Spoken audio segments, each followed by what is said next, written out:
Bharatiya Janata party ये सवाल नहीं खड़ा कर सकती। जिस पार्टी को गौतम अडानी चला रहे हैं, एक जो अजगर होता है ना, वैसे वो निकलना चाहता है मुंबई को। गौतम अडानी तो ठाकरे और मराठी मानुष मुंबई को खत्म ही करेंगे। जिसने जिसने पार्टी बदली है वो सबको मुंबई की जनता ने हरा है। अभी तक दिखाई दे रहे हैं रुझान के तौर पे, क्या लग रहा है आपको, क्या रिएक्शन आपका पहला? नहीं, इसमें रिएक्शन देने का अब तक समय आया नहीं है। मुंबई में मतगणना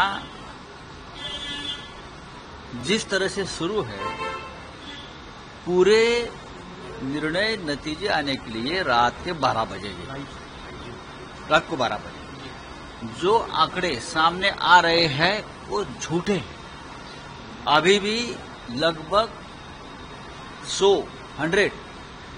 प्रभागों का मतगणना शुरू नहीं हो गई अब तक। आपने दोपहर के बाद देखा होगा, एक कतार लगी है, शिवसेना को उम्मीदवार जीत रहे हैं। अभी तक भांडू बिकुली का मतगणना नहीं हुआ है, दादर परळ का नहीं हुआ है, बैंड्रा का नहीं हुआ है, जो हमारे गढ़ है। और भी बहुत 100 जगह पर अभी भी हमारी मतगणना शुरू नहीं हो गई है। एक नया सिस्टम लगाया है, नंबर से लगा देते हैं। पहले तो हम एक साथ मतगणना होती थी, अब ये प्रभाग बाद में ये प्रभाग 110, 111, 112 एक कर रहे हैं। ये इसलिए कर रहे हैं कि एक भ्रम जो चल रहा है ना, अभी बीजेपी जीत गई, शिंदे जीत गया, ये जीत गया, ये नहीं है। अभी बीजेपी के और शिंदे के आंकड़े धीरे धीरे कम होते जाएंगे। ये रुझान छोड़ दीजिए। हाँ, मैं ये मानता हूं कांटे की टक्कर है, टक्कर चल रही है, लेकिन जिस तरह से दिखा जाए कि शिवसेना बहुत पीछे नहीं है। सेलिब्रेशन की तैयारी हो रही है उनकी तरफ से। सेलिब्रेशन होने दो ना, होने दो, उनको क्या है। महाराष्ट्र में उनके लोग जीते हैं और जो महानगर पालिका है, लेकिन मुंबई के बाद रात को 12 बजे तक ये मतगणना चलती रहेगी। अभी मुझे पता चला है कि दादर का अभी शुरू हो गया है। अभी दादर का शुरू हो गया है, बाद में बैंड्रा का शुरू होगा, तो ये धीरे धीरे चलता रहेगा। और जो फिगर आपके सामने आई है उसमें 100% बदलाव होगी। सर, ये जो अभी जो डिफरेंस दिखाई दे रहा है वो काफी नहीं है। लेकिन सर, अगर रुझान नतीजों में तब्दील होते हैं? नहीं, बहुत से रुझान दिखाया था, ये आगे है, वो हो गया, बाद में वो चुनाव हार गए। सर, दो चीजें, एक तो कई नगर सेवक छोड़कर आप लोग को चले गए शिंदे सेना में, बड़ी संख्या वो हार गए, तो उसके क्या रवि राजा भी हार गया। जिसने जिसने पार्टी बदली है वो सबको मुंबई की जनता ने हरा है। हमारे 60 नगर सेवक, 60 कॉर्पोरेटर शिंदे सेना में चले गए, लगभग सभी हार गए हैं, लोगों ने हराया है। जहां मैं ये सामना का ऑफिस है, मैं जहां खड़ा हूं, वहां का भी जो हमारा कॉर्पोरेटर था वो शिंदे सेना में चला गया, लोगों ने उनको हरा दिया।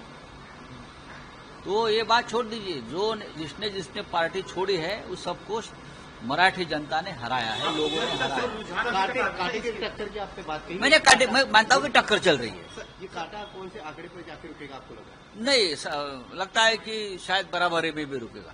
सर, इसके अलावा बड़ी संख्या में लोकसभा चुनाव में मुस्लिम समाज ने आपको साथ दिया था, लेकिन अब तक जो नतीजे आए हैं, कांग्रेस MIM के जो है मुस्लिम उम्मीदवार है वो लगातार जीते, लेकिन अपेक्षाकृत शिवसेना के जो आंकड़े इस संदर्भ में मुस्लिम समाज का वो लग रहा है साथ मुस्लिम, जहां मुस्लिम समाज की मेजोरिटी है पूरी तरह से, वहां ये जीत रहे हैं। लेकिन और जो प्रभाग है जहां वहां का मुस्लिम वोटर्स है वो हमारे साथ रहा है, ऐसा मुझे दिखता है। जहां मुस्लिम 100% उनकी मेजोरिटी है पॉपुलेशन में, वहां तो समाजवादी पार्टी जीत गई है, जहां MIM जीत गई है, वहां कुछ जगह पर कांग्रेस जीत गई। ये अपेक्षा के अनुसार ही है।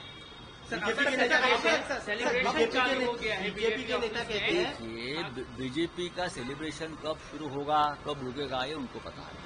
मुंबई से बाहर उनको विजय प्राप्त हुआ है, लेकिन मुंबई में अब तक पूरा युद्ध खत्म नहीं हुआ है। सर, अब तक की जो नतीजे रुझान आए हैं उसमें आप लोग का परफॉर्मेंस काफी अच्छा दिखा था, लेकिन अपेक्षाकृत महाराष्ट्र नवनिर्माण सेना का महाराष्ट्र performance नहीं आया। नवनिर्माण सेना का मैं आंकड़ा देख रहा हूँ, सुबह 11 बजे से 9 दिखा रहे हैं, 9। अभी मेरे सामने 6 लोग उनके जीत गए, टीवी पे उनकी न्यूज आ रही है, उनका भी आंकड़ा बढ़ेगा। महाराष्ट्र देखो, वो लोगों ने कम सीटों पर लड़ाई की है, अब चुनाव लड़ा है, 50, उनका आंकड़ा लगभग 50 का था। सर, आपका जो आकलन है बाकी और बीएमसी के अलावा टीएमसी और पिंपरी चिंचवड, वहाँ दादा तो पूरी तरह से हाथ नजर आ रहे हैं, वन साइडेड पूरा क्लीन स्वीप बीजेपी दिखाई दे रही है। देखिए, ठाणे छोड़ दिया तो एकनाथ शिंदे भी धराशायी हो गए ना। अगर ठाणे का इलाका छोड़ दिया तो एकनाथ शिंदे कहाँ है? मुंबई में नहीं है, ठीक है, कुछ सीटें जीते हो गए बीजेपी की मदद से, उनका होटर है बीजेपी का, और कहाँ है? बीजेपी के नेता कहते हैं जो महाराष्ट्र हित की बात ईवीएम पे सवाल आपकी तरफ से उठाए जा रहे थे अपोजिशन की पार्टी की तरफ से, अभी भी है, अभी भी है, अभी भी लगभग 12 जगहों पर ईवीएम में बिगाड़ होने के कारण मतगणना रुकी है। उसमें से 4 जगहों पर शिवसेना के उम्मीदवार आगे चल रहे हैं। हाँ, अभी भी ईवीएम पर अभी भी गड़बड़ है, और गड़बड़ कल भी थी वोटिंग के समय, और अब काउंटिंग के समय भी ईवीएम में गड़बड़ है, दिख रही है। अपेक्षा अनुसार अगर रिजल्ट नहीं आए तो कहीं ना कहीं ईवीएम को दोष देंगे आप लोग? मैंने ये नहीं कहा कि हम ईवीएम पर दो, लेकिन ईवीएम एक कारण है। अभी भी देखिए, ये टेक्निकल बात है, इसलिए हम बार बार कहते हैं कि बैलेट पेपर पर आइए। कल पूरे महाराष्ट्र में, मुंबई ने पूरे महाराष्ट्र में ईवीएम के अगेंस्ट वोटर्स कंप्लेंट कर रहे थे। वो क्या पार्टी, हमारे पार्टी की नहीं, सब पार्टी के हैं। वोटर लिस्ट में गड़बड़ी है, आपने देखा होगा।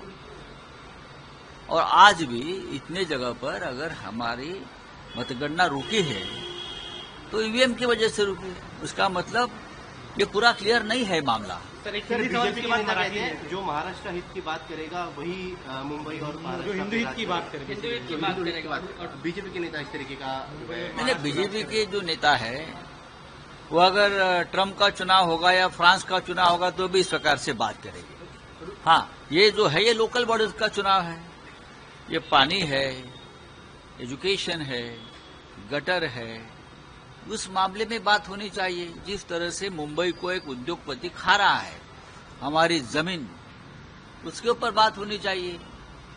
मुंबई जरूर महाराष्ट्र की राजधानी है, एक अंतर्राष्ट्रीय शहर है, उसमें यहाँ के जो मराठी लोग हैं, भूमिपुत्र है, उनके कुछ समस्या है, उसके ऊपर अगर हम बात करेंगे तो यहाँ ये हिंदू हित की बात कहाँ आ गई? सर, आपने अभी जिक्र किया कि एमआईएम के कुछ पॉकेट्स हैं जो मुस्लिम पॉकेट्स है, वहाँ उनको अच्छा प्रदर्शन उनका रहा है, तो वो पॉकेट्स अगर वही हैं जो यूबीटी शिवसेना को भी जा सकते थे, पर एमआईएम स्ट्रांग हुआ, राज ठाकरे के साथ आने की वजह से आप लोगों को नहीं, मैं उस बारे में थोड़ा हमको रिसर्च करना पड़ेगा। ऐसा नहीं हुआ है। राज ठाकरे जी साथ आने से हमको फायदा भी हुआ है, ऐसा है ना, फायदा भी हुआ है। रुझानों से गदगद हुई है बीजेपी महायुति, और रुझानों के आधार पे ही ठाकरे ब्रांड पर फिर से सवाल खड़े किए जा रहे हैं। भारतीय जनता पार्टी ये सवाल नहीं खड़ा कर सकती। जिस पार्टी को गौतम अडानी चला रहे हैं, गौतम अडानी तो ठाकरे और मराठी मानुस मुंबई को खत्म ही करेंगे। ये उनको एक जो अजगर होता है ना, वैसे वो निकलना चाहता है मुंबई को, तो उनको ठाकरे ब्रांड नहीं चाहिए, उनको शिवसेना नहीं चाहिए, उनको तो ये गदगद होने वाले बीजेपी ही चाहिए ना, व्यापारी लोग है ये। एक सवाल और है, निशिकांत दुबे ने ट्वीट करके, अरे छोड़ो यार, मराठीत सांगा जे रुझान आतापर्यंत आले आहेत, तर तुमचं काय आकलन? बघा आतापर्यंत जे निकाल दिसतोय, कल दाखवले जात आहेत ते खोटे आहेत। जे टीव्हीला पाहतोय, चाललंय ते पूर्णपणे खोटे आहे। आता सुद्धा मुंबईमध्ये जवळजवळ 110 ठिकाणी मतमोजणी सुरू झालेली नाही। मग 227चे रुझान काय दाखवतायत ते? कुठून आले 227? हा, हे आकडे आणतायत कुठून? भारतीय जनता पक्षाला 130, यांना 120, शिंदे को 50, ये कहां से आकडे लाते हैं? गणित तज्ञ कोण है? पासा पलटू शकतो वाटतं? बघा, अजून 100 ठिकाणी मतमोजणी व्हायची आहे। दुपारनंतर साधारण 3 वाजल्यानंतर मुंबईतले जे निकाल आले ते सर्व शिवसेनेच्या बाजूने आलेले आहेत, 90% निकाल. एमएसचा जो प्रदर्शन आहे तो आणि हे निकाल ही मतमोजणी साधारण रात्री 12 पर्यंत चालणार आहे. हा, तो 130 मधले निकाल जे दाखवत आहेत, अजून 100 यायचे आहेत ना. मगाशी भारतीय जनता पक्ष 103, 105 दाखवले.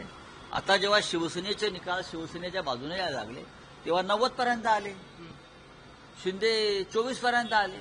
शिंदेचे सर अनेक उमेदवार जे आहेत ते हारलेत. काय सांगायचं? ज्यांनी शिवसेनेशी गद्दारी केली, शिंदेची शिवसेना नाहीये, शिंदेची अमित शहा सेना आहे बरं का. ज्यांनी मराठी माणसाशी शिवसेनेशी गद्दारी केली आणि शिंदेकडे गेले, त्यातले 90% उमेदवार इकडल्या आमच्या लोकांनी पराभूत केले आहेत. मराठी माणसानं घरी बसवले कायमचे. आता मी जिथे उभा आहे तिथे सामनाचं कार्यालय प्रभादेवी आहे. हा, इकडे ते सरवणकर नावाचे गृहस्थ आहेत, त्यांनी बेईमानी केली. विधानसभेला त्यांचाही पराभव झाला बापाचा, आणि आता मुलाचाही महानगरपालिकेमध्ये पराभव झाला. मराठी माणूस गद्दारी सहन करत नाही. एकीकडे बीजेपी जल्लोष करते, दुसरीकडे देवेंद्र अरे फडणवीस कसला जल्लोष मुंबई करते? ते अध्यक्षांना काही फोन करतात. करून सर तुम्हाला असं करण्यात सांगायचं आहे का की ठाणा सोडून एकनाथ शिंदे संपूर्ण महाराष्ट्रात फेल झालाय? कुछ सीटें उनको मिली होगी. काही जागा त्यांना मिळालेल्या आहेत काही ठिकाणी.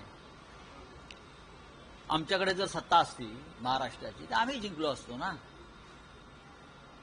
आम्ही जर त्यांच्याप्रमाणे महाराष्ट्र लुटला असता, 40,000 कोटी परब देवेंद्रजीने सांगितलं ना, तर आम्हालाही अशा प्रकारे विजय मिळवता आला असता. पण आम्ही तसं केलं नाही. यांनी पैशाचा आणि सत्तेचा वापर, निवडणूक आयोग आमच्या मुठीमध्ये असता, हरामखोरी ही चालली आहे निवडणूक आयोगाची, तर आम्हाला सुद्धा निकाल बदलता आला असता. पण आम्ही ते करणार नाही. आम्ही संविधान मानतो, आम्ही लोकशाही मानतो. सर 2 सवाल मेरे. एक तो क्या सर मराठी संपलं सर, एक मराठी पण आहे, एक मराठी ना. आता मराठी पूर्ण करा. सर मराठी असं आहे ना सर, ज्या निवडणुकीच्या आधी तुम्ही सांगत होता की जर ते लोक जिंकले तर कदाचित गुजराती मेयर बनू शकतो. सध्याची स्थिती त्याला वाटतं नाही बघा, अजून निकाल लागायचे आहेत आणि मुंबईतल्या मराठी माणसाचा दबाव जो आहे तो कायम आहे. तसं नसतं तर शिवसेनेच्या वाट्याला 75 पेक्षा जास्त जागा आल्या नसत्या आणि अजून त्या जागा वाढणार आहेत. राजसाहेबांच्याही जागा वाढणार आहे.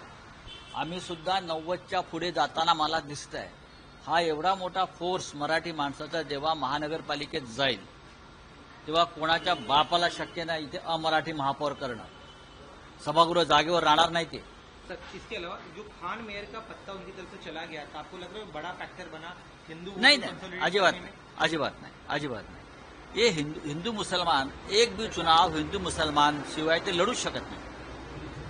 हिंदू और मुसलमान, चाहे ग्राम पंचायत का चुनाव हो, चाहे नगरपालिका हो, चाहे महानगरपालिका हो, हाँ, चाहे किसी सोसाइटी का चुनाव हो, चाहे एमसीए का चुनाव हो, कोई भी चुनाव, ये हिंदू मुसलमान के बिना जीत नहीं सकते, लड़ नहीं सकते. उनकी मानसिकता है और एकीकृत मानसिकता है. अभी लोकल बॉडीज का चुनाव में भी हिंदू मुसलमान कर रहे. चलिए, थैंक यू.